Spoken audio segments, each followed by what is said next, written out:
Act 3. It's morning, father. Please wake up, big brother.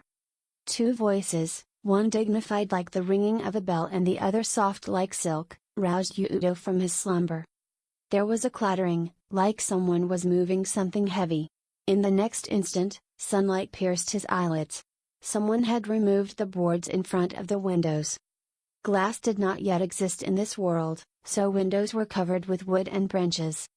"Oh, good morning, you two," Yuuto said, opening his eyes.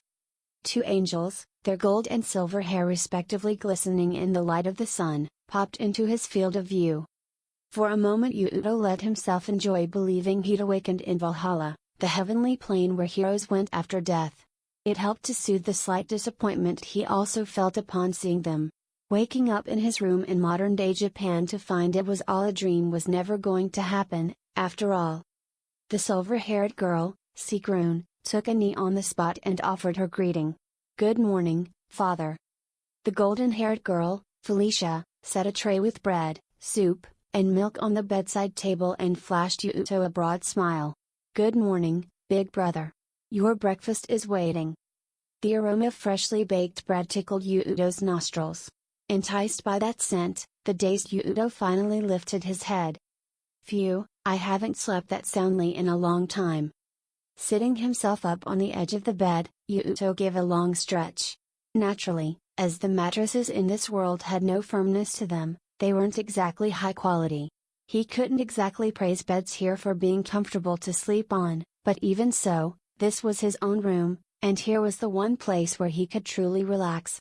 In a matter of one night, his exhaustion had been swept away and his body felt lighter. "I trust you slept well," Felicia said. "Yeah, I'm overflowing with energy."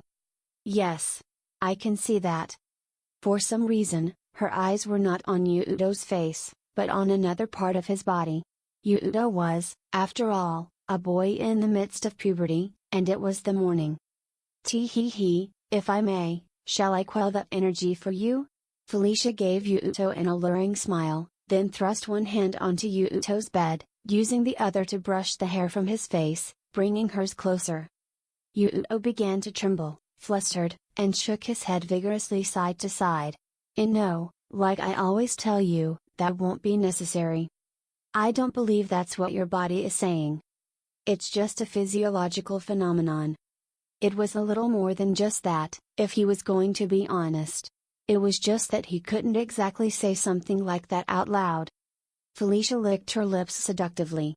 "Tee-hee, well, shall we make that the focus of your morning studies? I wonder." "Your teasing of our sovereign borders on treason, Felicia, and I cannot abide it. You're upsetting father. Shall I cut you down here and now?" Sigrun, who had been quiet up until that point, placed a hand on the sword at her hip, giving off a menacing air. Having recoiled at Felicia's aggressive advances, Yuuto secretly applauded Sigrun's reliable interference. "Listen, run," Felicia said. "Caring for Big Brother's health is a part of my professional duties as adjutant. For a man, there are some things that, if he does not release them, could be damaging to his health." "What, is that true?" "Indeed. And not only that, but from antiquity, there are kings who have been driven mad at the behest of a woman.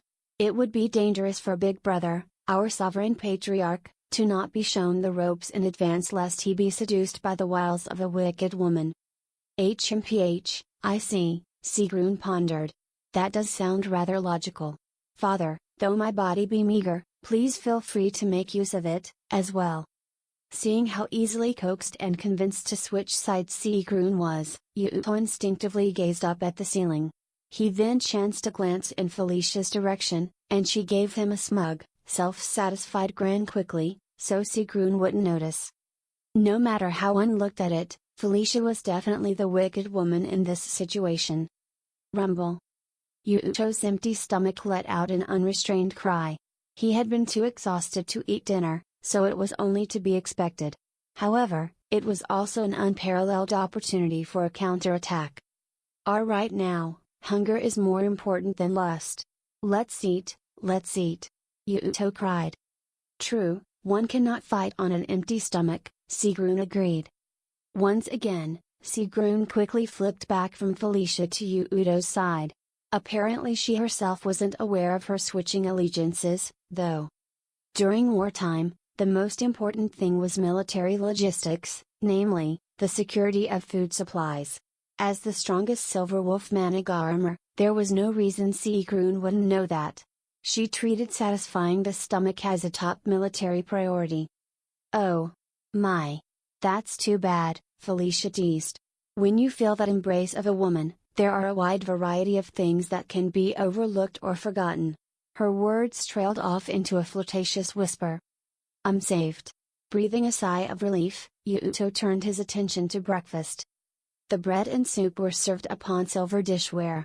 Yuuto felt sorry for the commoners out in the town, who were relegated to earthenware that they had made themselves, but he also understood that a sovereign who lived too modest an existence would leave a bad impression. Besides, more than anything he was averse to the earthenware, fearing that it would cause him stomach aches again. Father, please pardon the rudeness. Sigrun brought her nose close to the bread and soup on the stand, sniffing it. After giving a nod, she took a bite of the bread and a sip of the soup. Of course she wasn't teasing Yuuto by eating before him. This was essential, as it was a food tasting to check for poison. The truth was that, even though this wasn't a job Yuuto had asked Sigrun to do, she did have a nose with an unbelievable gift for detecting poisons. She had detected poison hidden in his food twice now. In both instances, her superior instinct had alerted her to not allow anyone to eat the food. It is safe, Sigrun said. Please, go ahead. Right. Thank you, as always. Even as he gave his thanks, Yuuto couldn't help but feel frustrated. Day after day, he had to be on alert to the threat of death by poisoning. Being sovereign was a fateful job. All right, itadakimasu. His breakfast having been confirmed safe, Yuuto placed his hands together, then reached for the bread. Even though Yggdrasil had no such pre-meal custom, it was hard to get rid of a habit that had been ingrained on his mind over years of practice. The bread looked somewhat like melon bread from back home. The heat still wafted off of the freshly baked bread as Yuuto lifted it to his lips and opened his mouth wide. This was technically an indirect kiss with Sigrun, but after a year of this, Yuuto had long since gotten used to it. If he let it bother him every time, he would never eat. This is delicious. He declared. There's a world of difference between this and what I had when I first arrived. I guess being a cheater has its benefits. Yuuto kept on muttering to himself, satisfied, as he took in the fresh aroma and soft texture of the dough. In order to make bread, one first had to grind wheat into wheat flour. When Yuuto had first come to this world, the milling method had been a primitive one, consisting of setting the wheat on a flat stone, then intently grinding and mashing it with a long, slender, round stone. However, with this method, wheat husks and bits of stone inevitably ended up mixed in with the flour. As a result, bread made with that wheat flour inevitably had a hard or sand-like consistency to it, a most unpleasant experience. Thanks to your efforts, big brother, the bread as of late has been rather delicious. Felicia smiled happily. Sigrun gave a deep nod. Naturally, anyone would prefer to have the food they ate daily be as delicious as possible. Yuuto certainly felt that way. Having been long accustomed to modern bread, Yuuto had not been able to stand the gravelly bread initially served to him, and so he'd used the internet to research millstones, and had read a number of e-books on the subject.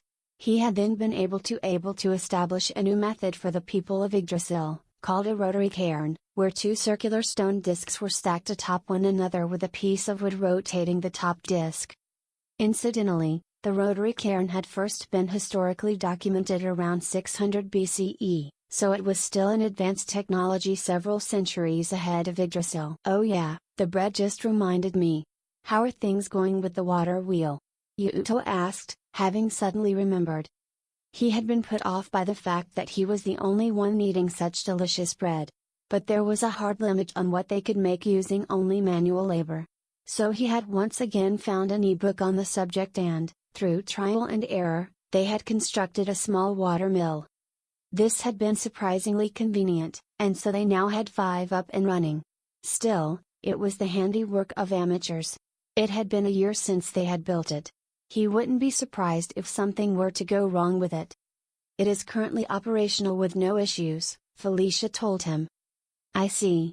That's good news. Nodding, Yuuto drank his milk in one gulp. It had a freshly squeezed, rich flavor to it, infinitely more delicious than the milk for sale in his home of modern-day Japan. In this regard alone, people here live lives of far more luxury than modern-day Japanese people. Even so, Yuuto couldn't help but feel an insatiable dissatisfaction. Though he had spent 2 years in this other world, Yuuto was still Japanese. He understood that it was rare because of the climate and the soil here. But still. I really want some rice, he sighed. Ever since he'd arrived, Yuuto had kept craving the taste of white rice. Thus, the first divine Emperor Wotan unified all of Yggdrasil, founding the sacred empire of Asgarthra and proclaiming Glathsheim its capital. This was 204 years ago. Felicia's sonorous voice rung out through the patriarch's office chamber. In Yuuto's eyes, Felicia was not only competent as an adjutant, a bodyguard, a sister, a friend, and a benefactor, but also a capable teacher. Upon his initial arrival in this world, Felicia had been the only one able to communicate with Yuuto, by utilizing the Galdra connections. Working as a priestess at the time he arrived, she had often visited the palace's shrine and taught him the language of this land. Humans are often capable of showing a previously unthinkable strength when they are pushed into corner. Within 3 months of his arrival, Yuuto had gained the ability to communicate on a basic level with people other than Felicia. Now, 2 years later, he could converse with almost no difficulty, but since he had become sovereign, there were numerous other things he needed to know. That was why mornings were set aside for lessons, when Felicia would lecture him about Yggdrasil. Today's lecture seemed to be about history. It really is full of names and titles from popular Norse myths, Yuuto said. I guess this world really does have a connection to the one that I came from. Big brother, is there something on your mind? Felicia asked. No, it's nothing. I'm just mumbling to myself. Please continue. Very well. Emperor Wotan created a unified method of measuring length, size, and weight, or in other words, a system of measurements. He also unified the numbering system, decided on the Nordic language as the common tongue, and standardized a variety of other things. In order to encourage trade between all of the regions, he took great pains to establish trade routes along roads and waterways. It would not be an exaggeration to say that the policies Emperor Wotan put in place still live and breathe in the lives we are able to lead at present. Wow, he was a pretty wise ruler. Yuuto breathed in astonishment. 200 years later, and the things he did are still impacting us today. That's impressive, Yuuto thought with genuine admiration. Indeed, he was a grand emperor with a unique ability to get things done. It was just that Emperor Wotan was a bit too forceful, and made far too many changes in one area. Meaning? Yuuto asked. Emperor Wotan's most drastic reform was actually the clan system. At that time, succession was determined by blood and heredity, and he forbid the old ways in order to foster succession based on skill and ability. It sounds like a good idea to me. Yuuto tilted his head, unable to grasp what could be the problem. No matter how great the parent, it would be no guarantee of the competency of the child. Though in some cases, the apple wouldn't fall far from the tree, in others, a meager man could give birth to a mighty king. In that case, Yuuto thought, allowing people with greater skill to become leaders over people succeeding by heredity was more efficient. Naturally, there was no shortage of lords overseeing territories passed down through generations who resented this, Felicia explained.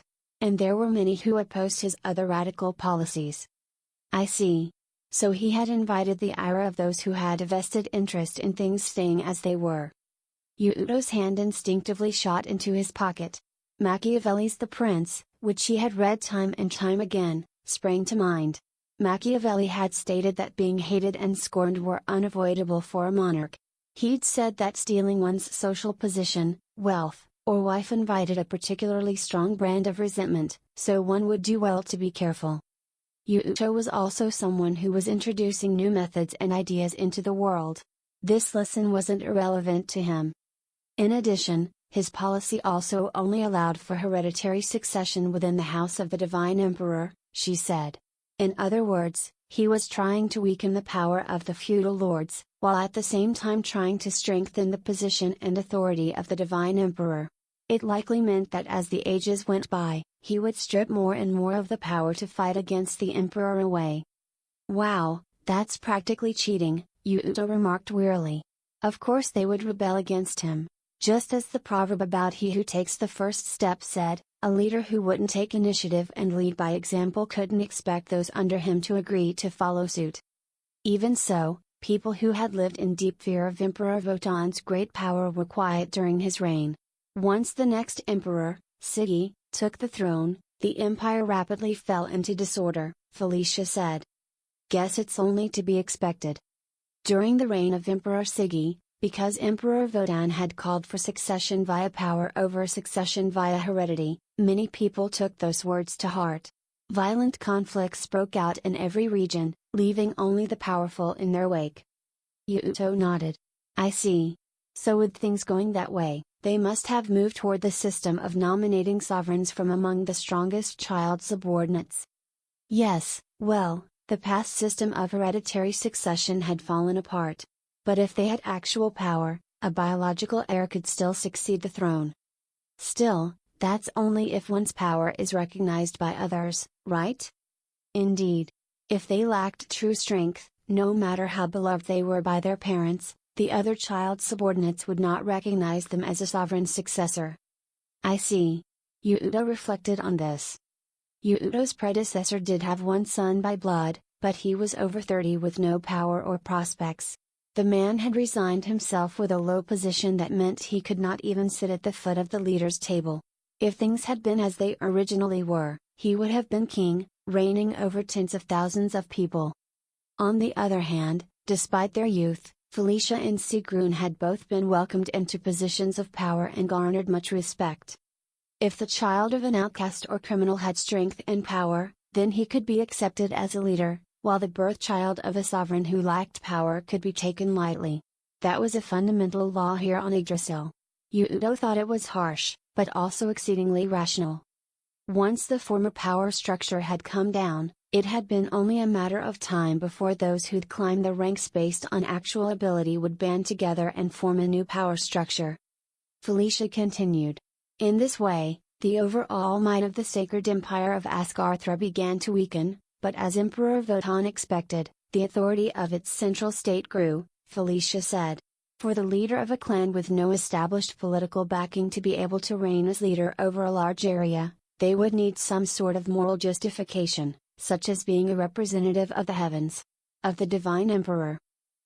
Like the shogun and the emperor of the warring states period. Huh? Felicia, who had continued her lecture undisturbed until that moment, tilted her head. No matter how intelligent she was, there was no way she would have knowledge of the history of Yuuto's world. Yuuto waved his hand with a wry smile. Basically, it's a position easily used for political ends. One can be appointed to an appropriate position and have their claims legitimized, without having to muddy things up with useless battle and arbitration.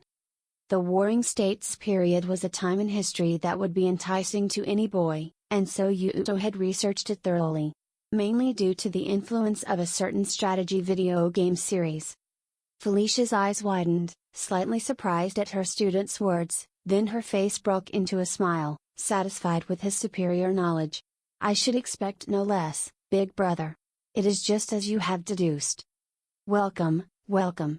You'll find nothing but good quality products here. How about it, young lady?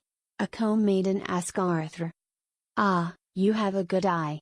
This here is a blade forged by the finest and most famous craftsman in Valhalla. Yuuto and Felicia had reached a good stopping point and decided to take a break walking around the palace, when they'd heard a din coming from the courtyard and noticed the crowds of people. There was a bazaar going on, with traders and merchants trying to sell their wares. They made their living by buying products in one territory and selling them in another, further away territory. It was a dangerous line of work, one where a person might be attacked by bandits or run out of food midway through the journey, and yet, many would take it up in pursuit of wealth. It seems rather lively. Seated next to Yuuto, Felicia nodded in satisfaction. The venue fee charged to the merchants was an important source of income for the Wolf clan. The people who inhabited the palace were comparatively more well-off than the commoners who lived in town, so the palace was an ideal place to set up and sell their wares. In a courtyard roughly the size of a school sports field, there were tents set up under the eaves, with a wide variety of wares ranging from food and clothing to arms and jewelry, to even livestock. For a town like this in a prime position for transportation, merchandise was in abundance. If one had the money, they could acquire just about anything. That included people. Our product today is this mother-daughter pair, one merchant called. What do you think? The mother is beautiful, isn't she? Not only that, but she has that beautiful, almost translucent light skin characteristic of the Northern Territories. And her build tells us she has been well cared for. Please have a look at the daughter, as well. Her looks resemble her mother, doesn't it? I bet that someday, her beauty will surpass her mother's. Hey. The merchant was a man with a sturdy build, his head wrapped with a white piece of fabric. He gestured toward the mother and daughter, who were embracing one another, with a vulgar grin. Though both mother and daughter quaked with looks of fear in their eyes, they held each other closer, asserting to the world that they would not be torn apart. From the looks of it, the daughter was scarcely 10 years old. To think, even a child that young. Yuuto furrowed his brow. In other words, this was slave trading. It wasn't something that only happened on Yggdrasil. It had been a trade executed in public all throughout the world until the modern age. Those people were the last remnants of war-torn countries, bought and sold by merchants after their lands had been invaded by other clans. Sold. Yuuto thrust up his hand, causing a stir as he broke through the crowd. On Yggdrasil, people with black hair were exceedingly rare. So the merchant quickly realized just who Yuuto was. Oh, our Lord Sovereign Patriarch. Thank you very much. Then regarding the payment. Felicia. Yes. This should be more than enough, right? Felicia quickly produced 3 gold nuggets the size of pebbles from a leather pouch and placed them in the merchant's hand. This was enough to pay for 2 human beings. Trying to suppress his resentment with this situation, Yuuto approached the mother and daughter, squatting down so he could be eye level with the young girl. Her body quaked, and she hid behind her mother. Those movements alone told him that she had endured some terrifying experiences. It wasn't like this merchant was especially cruel or evil. It was just that these merchants didn't see the slaves as the same level of human as themselves. The grand philosopher Aristotle in ancient Greece had affirmed the legality of the sale of humans, without the slightest qualm. The morality in this era was similar to that one. It's going to be all right now. Yuuto gave the gentlest smile he could offer as he spoke, glancing around quickly. He quickly found who he was looking for. Hey, you there, guard. Take these 2 to the Grand Chamberlain. And be sure that you treat them with respect. Sir. To the palace guards, Yuuto was greater than the clouds in the sky. Suddenly being called upon by him made them aware that they were being watched, and they would subsequently snap to attention. As he watched the mother and daughter disappear into the palace, Yuuto wore a sour expression. The act of buying humans had roused feelings of visceral disgust from within him. As sovereign, forbidding slavery within the Wolf clan's territory wasn't outside the realm of his power. However, even if he did so, the merchants would just sell the slaves elsewhere. He couldn't save everyone. As a weak nation reliant on trade, Yuuto also wanted to avoid baiting the ire of the merchants. In that case, purchasing them was the only means he had available to allow the slaves to lead lives where they could be treated like normal humans. Since the slaves Yuuto purchased were seen as property of the sovereign, no one dared to persecute or oppress them. They were all able to work comfortably within the palace without fear. Every one of them uniformly expressed their gratitude to Yuuto. Still, it always left a lingering unpleasant feeling that tormented Yuuto's heart and mind. There was no way he could rescue every slave. He could only save those within his reach. He couldn't even defend his actions against those who might call them hypocritical. It's just a drop in the bucket. Yuuto clenched his fist tight. He couldn't help but feel anger at how minuscule his ability to help really was. Where are you looking? Don't look at the enemy's sword. Look at their whole form. Next. Sigrun's dignified voice echoed around them as they approached the castle gates. When he looked over, Yuuto saw that Sigrun was giving the palace guards combat training. Her platinum blonde locks fluttered sweetly about her. Your step-in is too shallow. Tighten up your guard on the sides. Next. One after another, Sigrun would have them launch an attack at her with wooden swords, then deflect their attacks with ease. Yuuto picked up on a sternness in her voice that made him tremble. Since she was usually so meek and docile in her interactions with Yuuto, it was refreshing, and a bit nostalgic, to see the brusque, coarse manner with which she reprimanded and pushed the soldiers she was training. This, after all, was the manner in which she had trained Yuuto when he had first arrived in this world. As always, she's so strong it's like cheating, Yuuto said, letting out a long sigh of wonder. The guards training with Sigrun were most certainly not weak. They were far from perfect, but it was clear that they could be trusted with the protection of the palace. All of them were undoubtedly skilled. And yet, Sigrun dealt with them as skillfully as if she were dealing with babies. She truly is, Felicia mused. Even when I have battled against her, I could scarcely last 10 rounds. Even you, Felicia? As they observed the mock battles, Yuuto found himself dumbfounded. Felicia herself was one of the Wolf clan's greatest technicians with a sword. Considering that even she couldn't hold her own in a fight against Sigrun, it made all the more clear the fact that Sigrun's fighting skill was incomparable to any other. It would seem that while my abilities granted from the expressionless servant Skirner are multifaceted, they cannot stand against an opponent who specializes in a particular field. Felicia heaved a melancholic sigh, placing a hand on her cheek. In that case, purchasing them was the only means he had available to allow the slaves to lead lives where they could be treated like normal humans. Since the slaves Yuuto purchased were seen as property of the sovereign, no one dared to persecute or oppress them. They were all able to work comfortably within the palace without fear. Every one of them uniformly expressed their gratitude to Yuuto. Still, it always left a lingering unpleasant feeling that tormented Yuuto's heart and mind. There was no way he could rescue every slave. He could only save those within his reach. He couldn't even defend his actions against those who might call them hypocritical. It's just a drop in the bucket. Yuuto clenched his fist tight. He couldn't help but feel anger at how minuscule his ability to help really was. Where are you looking? Don't look at the enemy's sword. Look at their whole form. Next. Sigrun's dignified voice echoed around them as they approached the castle gates. When he looked over, Yuuto saw that Sigrun was giving the palace guards combat training. Her platinum blonde locks fluttered sweetly about her. Your step-in is too shallow. Tighten up your guard on the sides. Next. One after another, Sigrun would have them launch an attack at her with wooden swords, then deflect their attacks with ease. Yuuto picked up on a sternness in her voice that made him tremble.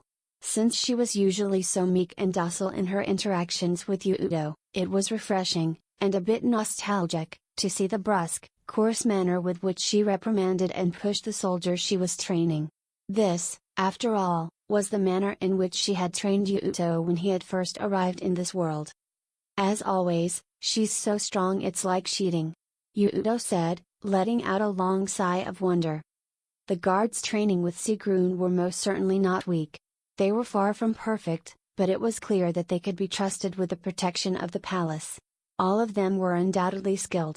And yet, Sigrun dealt with them as skillfully as if she were dealing with babies. She truly is, Felicia mused. Even when I have battled against her, I could scarcely last 10 rounds. Even you, Felicia? As they observed the mock battles, Yuuto found himself dumbfounded. Felicia herself was one of the Wolf clan's greatest technicians with a sword. Considering that even she couldn't hold her own in a fight against Sigrun, it made all the more clear the fact that Sigrun's fighting skill was incomparable to any other. It would seem that while my abilities granted from the expressionless servant Skirner are multifaceted, they cannot stand against an opponent who specializes in a particular field. Felicia heaved a melancholic sigh, placing a hand on her cheek. She was a jack of all trades and a master of none. She likely felt some sort of complex regarding that subject. In spite of what she was saying to Yuuto, Felicia's abilities made up for a lack of proficiency through their versatility. "What's the matter? Is that all you got?" Sigrun shouted. "Are those magnificent muscles just for show?" The difference in average physical prowess between men and women in Yggdrasil was a hard fact. On top of that, the guard battling Sigrun was in good shape, his arms twice as thick as hers. And yet, though her opponent put all of his might into the attack, Sigrun effortlessly deflected it. She was certainly no mere human. On the other hand, she doesn't seem like a monster, either, Yuuto thought. Back in the world Yuuto had come from, there were a small number of athletes who ranked among the best of the best that described a certain state as being in the zone, which was a state of concentration in which they exhibited strength and skill normally thought impossible. A famous baseball player once known as the god of batting had explained that it was as if the ball had stopped.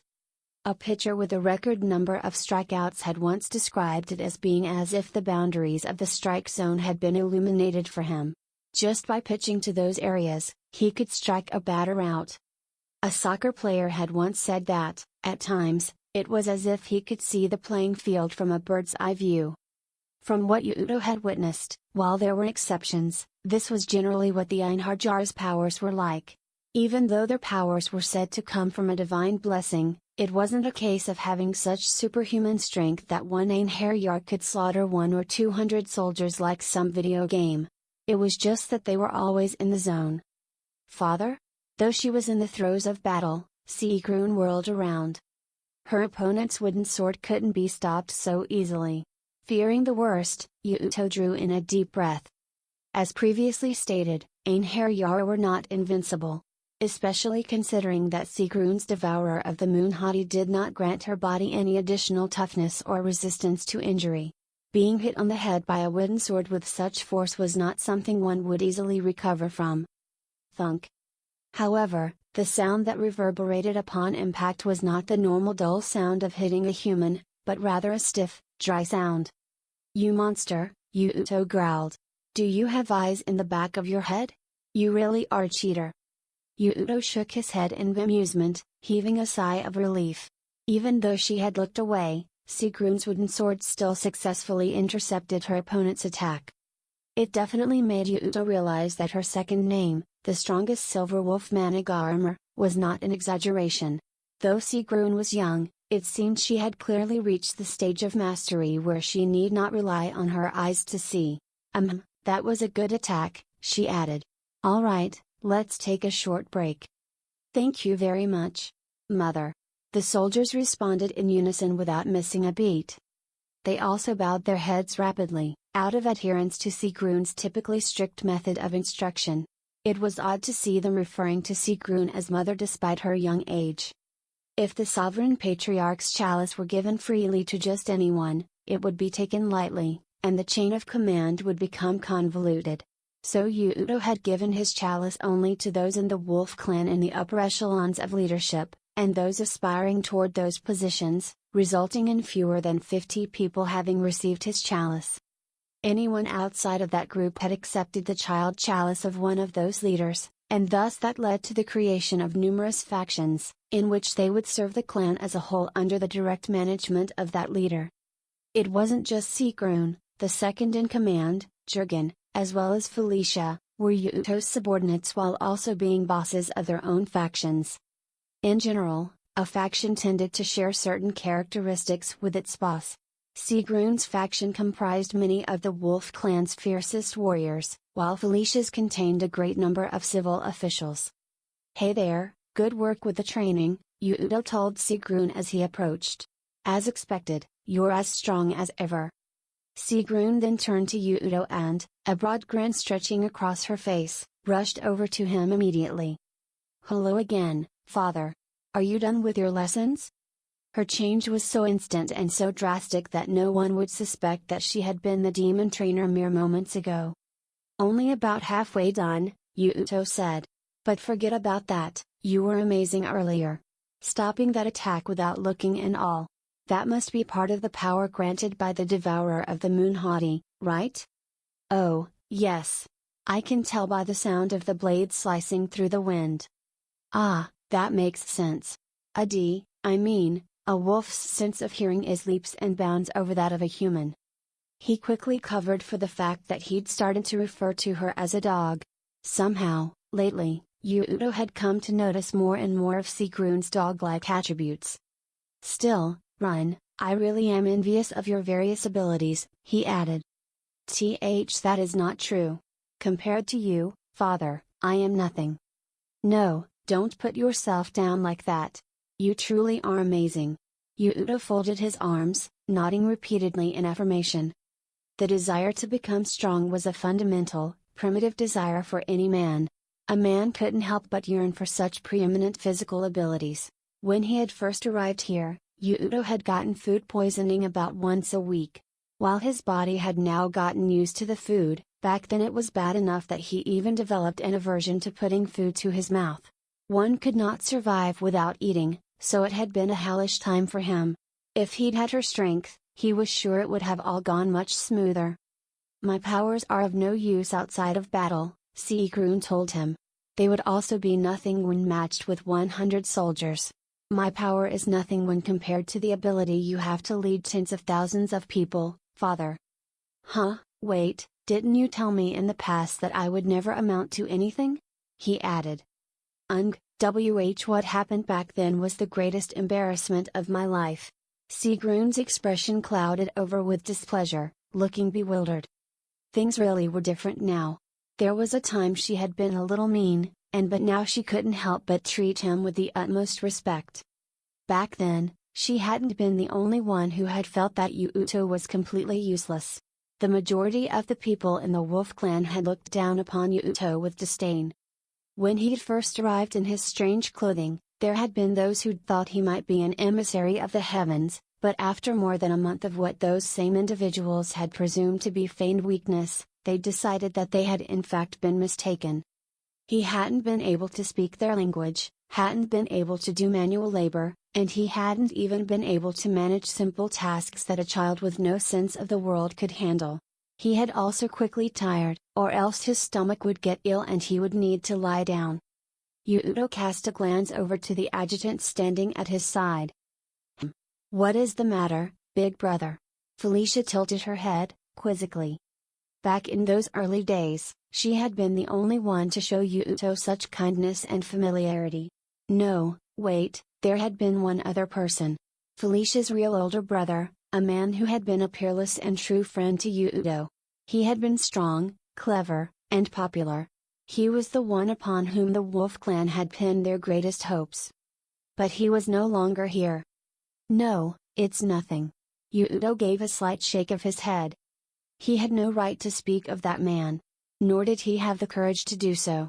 In the same way that Felicia felt indebted to Yuuto, Yuuto felt indebted to Felicia. The reason was because it was Yuuto who had stolen away Felicia's one and only flesh and blood relative.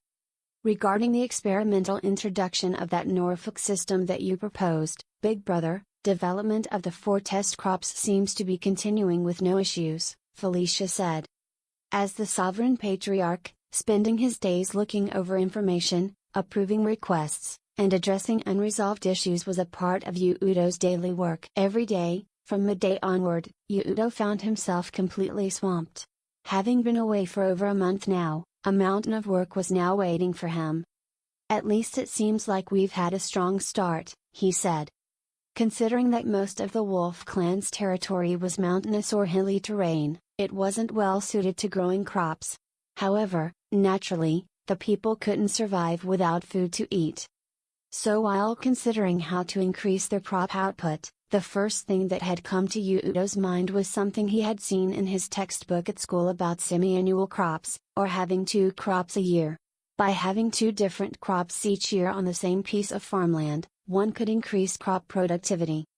But that was an amateur mindset. Upon further research, Yuuto had learned that growing 2 crops a year was a huge drain on the land, so while it was fine for a temporary solution, he understood that it would quickly rob the ground of all its nutrients and make it barren. It was obvious that within 5 to 10 years of repeated use, the land would be tapped out. While researching growing 2 crops a year, he'd learned about the Norfolk 4-course system, a method of dividing a piece of farmland into 4 parts, such as into barley, clover, wheat, and turnips in turn, then cycling through the 4 crops throughout the year. There were also concerns about the land on Yggdrasil drying up, so presently, they could only harvest every other year to guard against such an outcome. But with the Norfolk system, by planting clovers, a crop from the pea family that could restore the land that had lain fallow up to that point, and by planting a root crop like turnips that could become feed for livestock, they could improve agricultural production and restore nutrients to the earth at the same time. Moreover, it would surely increase livestock food output, as well. Well, it'll take several years before we'll know how truly effective it is, Yuuto said, heaving a sigh. Considering how innovative it wasn't something that could be fully implemented immediately. After all, Yuuto's only experience with the system was from reading about it. He discovered that there was a lot of knowledge in the world that could only be gained through actual execution. For example, Yuuto understood the primitive idea of starting a fire by pressing a wooden pole in the space between 2 wooden boards and rotating it rapidly, but he still couldn't get the hang of actually doing it. Just knowing something was very different from putting it into practice. Though he had closely followed what was written in the books, if they implemented the system on a wider scale and it failed, it was likely that some people might die of starvation. So they were still only trying it out on a small plot of land. The trade-off was that they could only harvest once a year for now. So each cycle would take a total of 4 years. It was a reform that was taking a painfully long time to implement. Next, said Felicia. This paper, which you have introduced, Big Brother, has become increasingly popular, and many have requested increased production. You say I introduced it, but really, the paper and the Norfolk system aren't things I thought of, and the methods for both I acquired through cheating. But you must also acknowledge that, thanks to those ideas, a great burden has been lifted from many of our citizens. It truly is commendable. That's true, he said. It's good that our people have enough to eat. When Yuuto had first come to this world, he'd experienced many times how it felt to go hungry, and that feeling of hunger had created irritability in him. While the written word had existed on Yggdrasil, paper itself had not existed yet. Words etched into clay tablets and wood blocks were the primary methods of transferring information. Being from modern-day Japan, the first thing that had popped into Yuuto's head was the word papyrus that he had seen in a textbook. Naturally, he'd looked it up online and found something about creating paper from weeds. It had seemed so simple that even a layperson could handle it, so Yuuto had attempted to make some, and though the final product had been so low quality that no modern-day person would consider it worthy of sale, it actually flew off the shelves of the merchants' stalls. Weeds sprouted plentifully in the region. And the production of paper took no more time than growing crops would. Using the paper as another revenue stream was another point in its favor. With the profits from the paper, he would purchase all of the wheat the merchants had to offer, then grind it down in the water mills they had discussed at that morning's breakfast, then sell the resulting flour for even more profits. Through this chain of economic strategies, the Wolf clan's food and financial situations had improved drastically. Saving the people from starvation with a consistent income, improving the standard of living, and chasing away foreign invaders netted him the support of the people. Thus, the people's enthusiastic reactions at the previous day's victory parade weren't out of place. Well, what would you like to do? Shall we increase output? Felicia asked. No, we'd better not. For the present at least, we should stay the course. Understood. Well then, I shall do as you have asked. In all honesty, I do want to teach the townspeople how to use paper. Yuuto couldn't shake his feelings of guilt over the people living in the palace monopolizing the increased profits. He often toyed with the thought that maybe teaching the townspeople how to use paper would also bring them increased prosperity. But paper was simple enough to make that even an average middle school student like Yuuto could make it by just looking up information online. It didn't require any highly specialized skills or anything. If he taught the townspeople, it was something that could easily spread to the outside world. And then others would begin producing it, and the Wolf clan would no longer have the market cornered. The implication was that they would regress back to the days of poverty, in which food would be scarce. who would travel long distances and pay large amounts of money for something they could make themselves back home. As the sovereign, he had to avoid such a situation at all costs. A guard rushed into the office suddenly, stood at attention, and announced, "Pardon the interruption. We have received a correspondence from the Horn clan." The previous system had required one to go through numerous guards before reaching the sovereign himself, but Yuuto had found this to be the height of ridiculousness, and so, pending only a check to ensure the visitor carried no weapons, they could now immediately proceed to the sovereign. This had stirred up plenty of complaints from the elders about authority and dignity and the like. It often caused Yuuto to reflect on the fact that change was difficult. My, that was fast. Her eyes wide with suspicion, Felicia accepted the flat clay clump from the guard. Yuuto had sent a correspondence 5 days earlier, after the fighting had ended. When sending only a letter and requesting only a letter in return, the travel time took only a matter of hours, but taking one's time with a letter and its response was a custom of not only the elders, but of the general populace of Yggdrasil. But for Yuuto, the speed of information was the difference between life and death. It made him think of what Sun Tzu had said about the influence of speed on warfare. The difference of only a few hours could impact the tides of battle. In times such as these, Yuuto wanted to have no regrets. Well, then. Felicia picked up the wooden hammer lying on top of Yuuto's desk and brought it down upon the clay tablet. She smashed the simple clay tablet, adorned only with a seal likely belonging to the Horn clan, and from within came a second clay tablet with text etched into it. Important correspondences such as this were sealed in this way. The letter itself was baked into a second, plain clay tablet in an effort to conceal it from the eyes of others. Let's see. Inform the sovereign Lord Yuuto of the Wolf clan. I am Rasmus, of the Horn clan. Holding the clay tablet, Felicia read the introduction. This form of starting a letter with inform I am was a very formal, traditional form of letter writing on Yggdrasil. As the literacy rate on Yggdrasil was lower than 1%, it was common to have letters and reading handled for one by a secretary, who was professionally trained for reading and writing. Therefore, inform was actually a directive to the secretary reading the letter. Several members of our upper echelons, myself included, will be in attendance at the chalice ceremony. We expect to arrive within 7 days. We trust that you are treating our leader hospitably. It stated 3 days ago. The content was fairly concise, yet the clay tablet was as big as Yuuto's hand. Sealing the correspondence made it even bulkier. When compared to paper, it really was a troublesome material. Treating her hospitably, eh? Yuuto said. Speaking of which, is she doing well? She's not feeling unwell or anything, is she? Indeed, she is exceedingly well. I am told that she ate all of her breakfast this morning. I see. If she's eating normally, then I am sure she's fine. Yuuto heaved a sigh of relief. Though she had consented to become a little sister subordinate, it was still only a verbal contract.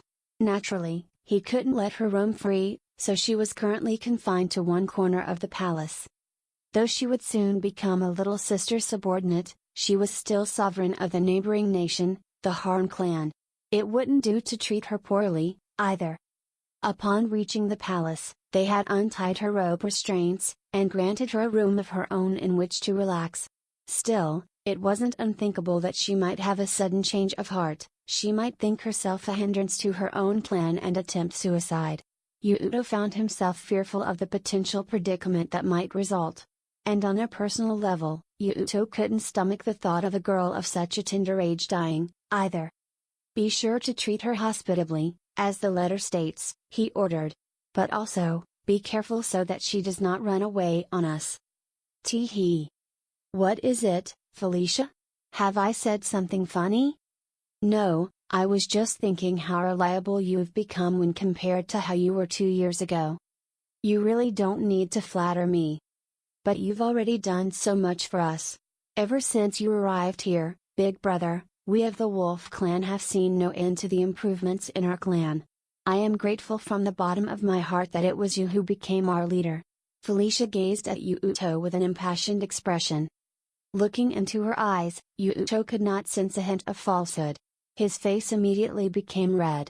While Yuuto had become used to words of praise by that point, and he was used to teasing from Felicia, being met with such a sincere gaze was downright unfair. He couldn't bear to look up at her. Hee hee. She giggled. You know, the adorable way you react is yet another facet of your charm, big brother. Yuuto might have felt pride in how much he had grown in the past 2 years, but he felt that no matter how many decades he spent here, he would never get used to Felicia. The second Yuuto opened the door, he was assaulted by a curt snarl. What do you want? The Horn clan leader didn't even attempt to hide her disdain. Within these palace walls, she was the only one who would dare take such a tone with him. In all honesty, Yuuto hated the constant formality showered upon him, as he didn't feel he deserved it, and thus he found some comfort in her brusque manner. Am I not allowed to come see my future little sister subordinate? He asked. No. Well, that's a shame. A wry grin instinctively seized Yuuto's lips. After inquiring about Linnea's condition, he'd wanted to check on her with his own eyes, but she didn't seem to be in good spirits. Is something not to your liking? Is there anything you need? He asked. Though she was a prisoner of war, Linnea was also a vital guest to the Wolf clan. In the interest of building better relations, it was important to ensure that they accommodated her as much as possible. In reality, the one who would arrange such things was Felicia, who was silently taking notes behind him. The room that they had confined Linnea to was actually a guest room at one corner of the palace. At a glance, the room had been meticulously cleaned and the furniture chosen and arranged with care.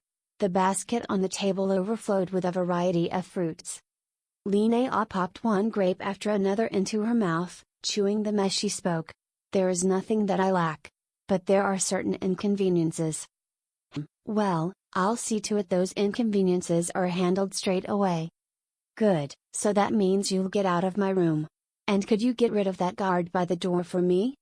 That's a difficult request, Yuuto laughed, shrugging his shoulders. Until the chalice ceremony to make her a member of the Wolf clan was complete, he simply couldn't allow her to roam free. He knew that was true, but he could tell that having someone remain at the entrance the whole time, checking in on her occasionally, wasn't very comfortable for her. No, wait, I know. Could you at least switch the guards out with female servants? She asked, the idea apparently suddenly occurring to her. Considering she'd been monitored this whole time by members of the opposite sex, it was natural to think she might feel more at ease with someone of the same sex monitoring her instead. Yuuto glanced over at Felicia, and she gave him a nod. That should be possible, she said. Naturally, palace guards will still need to be stationed somewhere nearby. Yuuto nodded back. Right, then make it so. Understood. Is that the fabled paper? Linnea mumbled absently, looking at the memo pad Felicia was holding. Within the palace, the use of paper was already so widespread that even minor notations such as these were being recorded on it, but it still remained a curiosity to people from other nations. Yes, it's a rather handy tool. I'm very grateful to Big Brother for it. Felicia smiled, her pen made out of reed, something else Yuuto had learned to make from the internet, darting across the page. The clay tablets and wood blocks that had been in use up to 2 years ago had been heavy and unwieldy, and would have been a nightmare to lug around. Lord Yuuto, you and I are so close in age, and yet you truly are impressive, Linnea said. What's this all of a sudden? Yuuto asked cautiously. Her attitude up to that point had been so hostile that he suspected ulterior motives in her sudden change. Linnea gave him a wry smile. Maybe in the end, I wasn't a suitable sovereign, after all. Experiencing defeat after defeat in battles where I was on the offensive, leading to my being taken prisoner. Hey. With that reception yesterday, it made me think that you really are something. What exactly are you after? Yuuto was used to flattery from his own subordinates, but to have an enemy leader even begin to compliment him, it seemed to come out of left field. It was natural for him to suspect she might be plotting something. Haha. I just spoke what came to mind without thinking.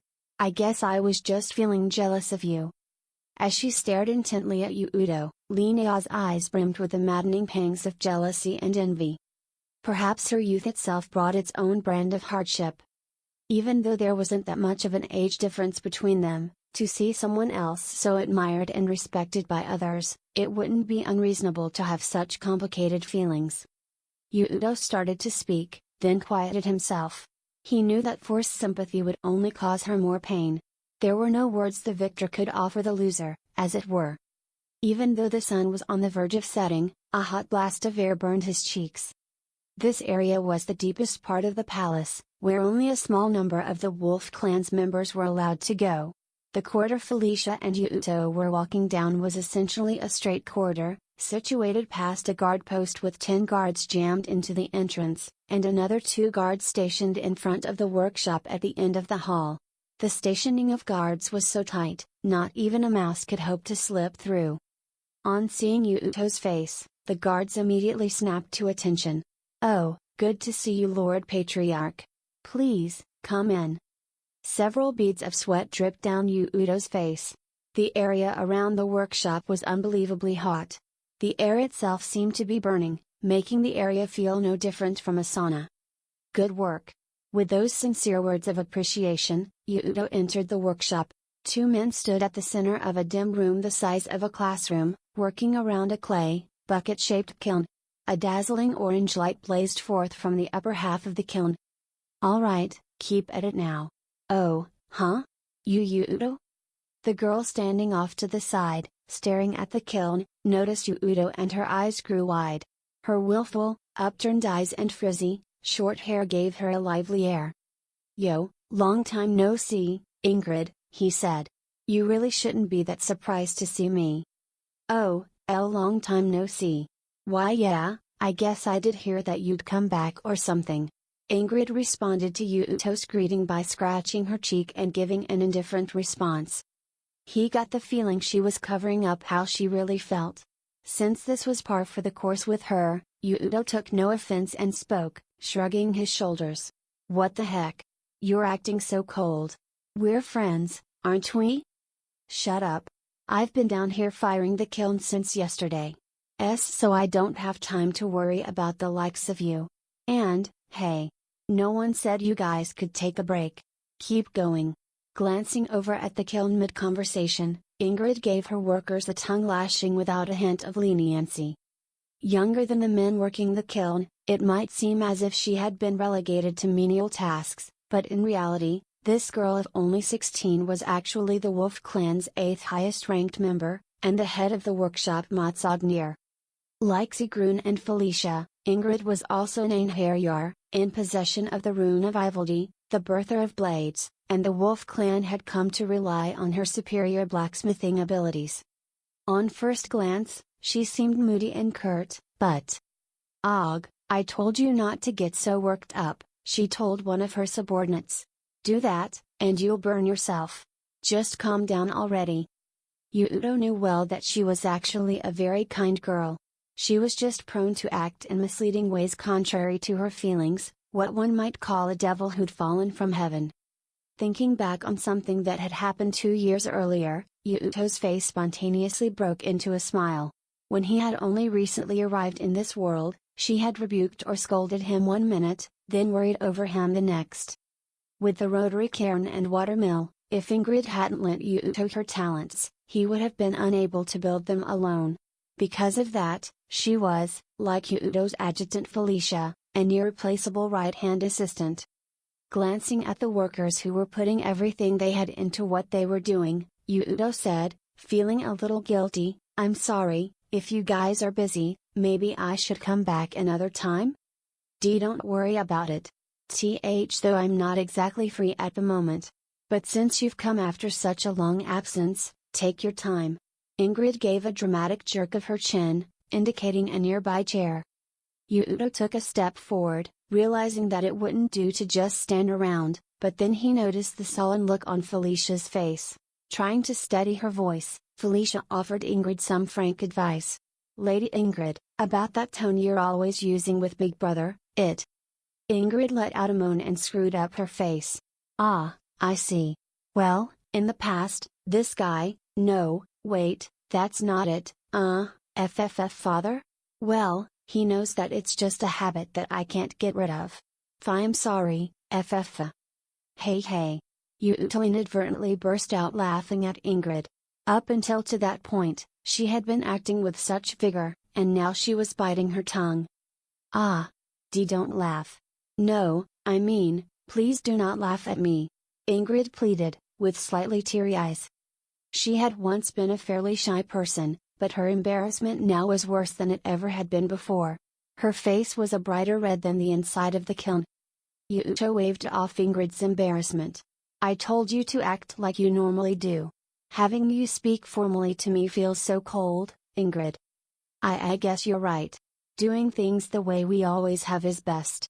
Ingrid's expression instantly changed and she nodded in satisfaction, as if the suggestion had been hers all along. Ahem. Felicia cleared her throat, seemingly on purpose. Apparently, she wasn't pleased. Big brother, Lady Ingrid. I understand that the two of you are close, but it is vexing that you cannot manage to separate public and private behaviors. We are not close, Ingrid declared. Her sudden denial hurt Yuuto's feelings a bit. But he understood that it was a reflex, a denial that she couldn't help but give. Yuuto let the words slide, saying, well, you see, that isn't what I want, either.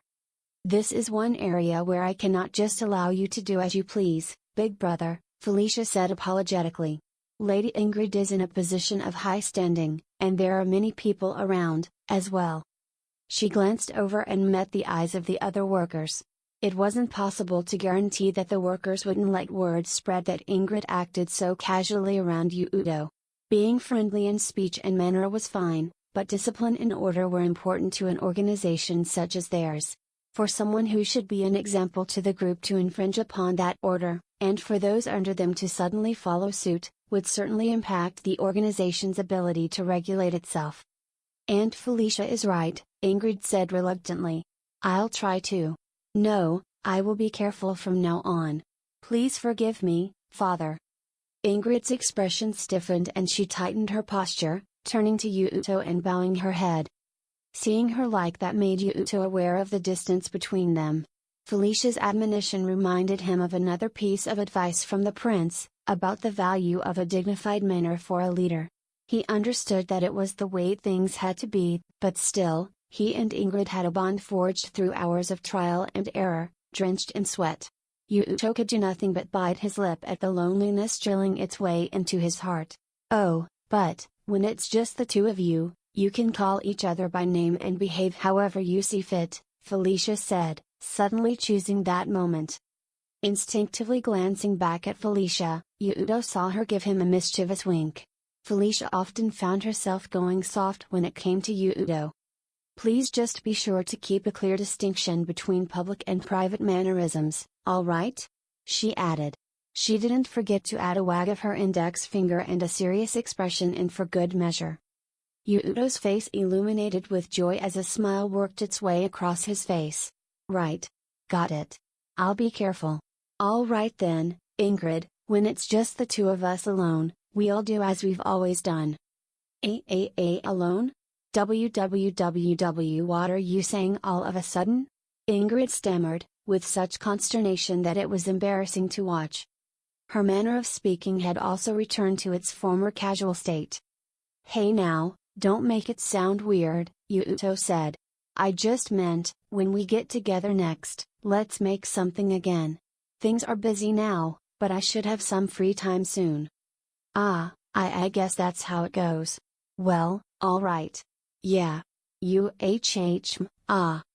though Ingrid looked dejected for a moment, that look was quickly replaced with a broad smile as she nodded vigorously. Ingrid followed that with another, heavy sigh. It's really hard for me to talk with people. I'm much more comfortable working with my hands and making things. You've got the heart of a serious craftsman after all, Yuuto agreed. There were those who were bad at talking to others and spent all of their energy on making things. For instance, Yuuto had heard that many novelists, whose entire profession was built around words, commonly found themselves unable to converse when face to face with others. On the other hand, he felt kind of sorry for a girl of Ingrid's age feeling that way. He thought perhaps that rather than just him always meeting with her alone, perhaps it would be good to persuade her to interact with others, as well. As he was giving it thought, Felicia pressed her hand over her lips, a giggle escaping as she broke into an amused smile. "Big brother, you're as naughty as ever." "Ugh. Geez. Why did you two even come here? I'm busy. Quit interrupting my work," Ingrid yelled, flustered. Her face had once again turned as red as a tomato. "What? Well, earlier, you told us to take our time," Yuuto protested. "Shut up. I have no memory of saying something like that. If you have no business here, then leave." Ingrid began hastily pushing Yuuto's back, then began to lock the pair out of the workshop. Forget formality, she had switched from speaking casually to barking orders. Yet Felicia, who should have been bothered by it, was pounding the wall, her body racked with laughter. "Thank you for your hard work today, as always." "Yeah, thank you too, Felicia." The two of them had since returned to Yuuto's bedroom. "Well then, I'll be back in the morning to rouse you once more. Good night, big brother." With an elegant bow, Felicia left the room. As soon as Yuuto closed the large, wooden door, he fell back several steps and flopped down onto his bed. "Phew, I'm exhausted." The second Yuuto landed on his bed, waves of fatigue seized his body, and he released all the air in his lungs with a long sigh. The room was dimly lit by the orange glow of a solitary lamp. This world still lacked candles, but they had earthenware lamps with wicks made from strands of wood and cotton. With such dim lighting, he could scarcely make out what was in his room. Maybe it's those of us from modern-day Japan who are strange for wanting to work through the depths of night. Saying that, Yuuto took the solar battery, which had been charging on the windowsill, and attached it to his smartphone. On Yggdrasil, rising before the sun and having dinner followed by going to bed shortly after the sun went down was the norm. It was probably safe to say that was how most humans had lived their lives until the modern era. Looking at it from a historical perspective, until the advent of lighting in the 19th century, this was likely how everyone had conducted themselves. Even though Yuuto's official business had concluded for the day, he still had work to do. Or rather, only when no one else was around could he indulge in the unique advantages of a modern man. "I guess it should be enough now." Yuuto turned on the power to his smartphone, the phone manufacturer's logo appearing on screen after some time. Poking around online, occasionally buying ebooks, seeking knowledge that might be useful in this world, these had all become a part of Yuuto's nightly routine. To be fair, it wasn't as if Yuuto didn't have reservations about bringing knowledge from the 21st century into this world. He was tormented by worries like, what if that knowledge only made a bigger mess of things, or was it even acceptable for him to introduce such knowledge? But if Yuuto hadn't put such knowledge to use, the Wolf Clan might have been completely erased from existence by now. On top of that, the images of children crying from hunger that had greeted Yuuto when he first arrived, as well as images of the corpses of those who had looked out for him, still remained seared into his memories. He knew what needed to be done, but he was having a hard time convincing himself. Having the knowledge and ability to change things, but doing nothing, seemed infinitely more sinful. Thus, Yuuto continued to defy his instincts. He thought back to the cold way he had treated Mitsuki in elementary school, having been unable to stand the teasing from his friends. It was a dark and shameful part of his past. He didn't want to do something he'd spend the rest of his life regretting like that again. And more than anything else, he didn't want to fall into the trap of becoming like that man. "Anyway, I guess I should go back to what I was reading before the battle started," he said aloud. The moment his home screen appeared, Yuuto tapped on the icon for Hindle, his ebook reader, and from the covers lined up before him, selected a book on the topic of the history of economics. On Yggdrasil, bartering was the primary method of doing business. Trading or bartering was fine if both parties gained something of equal value, but if the transaction favored one side over the other, it became difficult to continue doing business. And finding someone who wanted to trade for what you had was also difficult. He couldn't help but think of it as highly ineffective. Gold and silver could be used as substitutes for trade, but they came with their own burdensome balancing act. They also couldn't prevent people from using tricks to fraudulently sway the value of currency. In that moment, Yuuto had an idea, using paper money as a common method of financial exchange. They had already made paper, after all, and if it improved the smoothness of their business transactions, it could provide a jolt to their overall commerce, thus bolstering the Wolf clan's overall national prowess. However, things were never that simple. I don't really think I'll be able to put this into practice, he murmured. As he continued reading, Yuuto realized his own superficiality. Just circulating paper money with an amount written on it wasn't as simple as it sounded. First of all, they would need the printing technology to duplicate the same thing over and over. The function of the product would depend heavily on whether or not they could prepare similarly valued precious metals and whether or not they could gain the confidence of governments. According to this book, the first appearance of paper money in history had been in 11th century China, during the Song dynasty.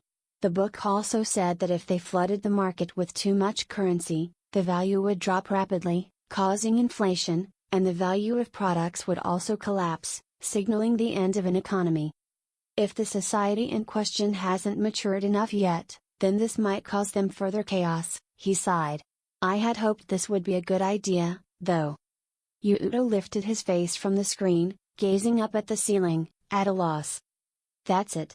An idea flickered into his mind, but he realized that this too might not be doable once he actually researched it. Provided it doesn't require too much startup capital, it may really be a good idea. Well, but, we could probably use it to mint coins? Oh, I'll have to finish this later. The battery gauge indicated in the top left corner had changed to red, and so Yuuto pressed a button to return to the home screen. The liquid crystal display used up the most battery power. Especially Yuuto's fairly large 5-inch screen. With the battery power supplied by the solar battery, he could get in at most 30 to 40 minutes of continuous reading. Well, before bed, I guess I should at least call, so I can hear her voice. He switched his cellular data on, keeping the cellular data on drained the battery much faster, so he kept it off as a default setting, and called his childhood friend. Yuuto's room was in the northeastern part of the palace. The previous sovereign patriarch's room had been in the center of the palace, but Yuuto had protested and had them move his room. Since this room was the closest to the sacred tower, his phone could connect as long as the moon was at least half full. Hello. A bouncy voice resonated from the speaker after the phone rang only once. Yuuto's lips broke into a smile at the realization that she had been anticipating his call. Hello. Good evening, Mitsuki. It's me. Yeah? Good evening, Yu-kun. You must be tired after all the work you had to do. Yeah, I'm pretty tired. He hardly had any battery power left. He wouldn't be able to have much of a conversation with her. This would be a secret tryst that only lasted a matter of minutes. Considering all the important things he used his phone for, perhaps he should learn to be more efficient with scanning the e-books for information. But this was the only stretch of time where Yuuto truly began to feel his heart heal. Good night, Mitsuki, he said. And so, Yuuto managed to pass another day as the sovereign unscathed.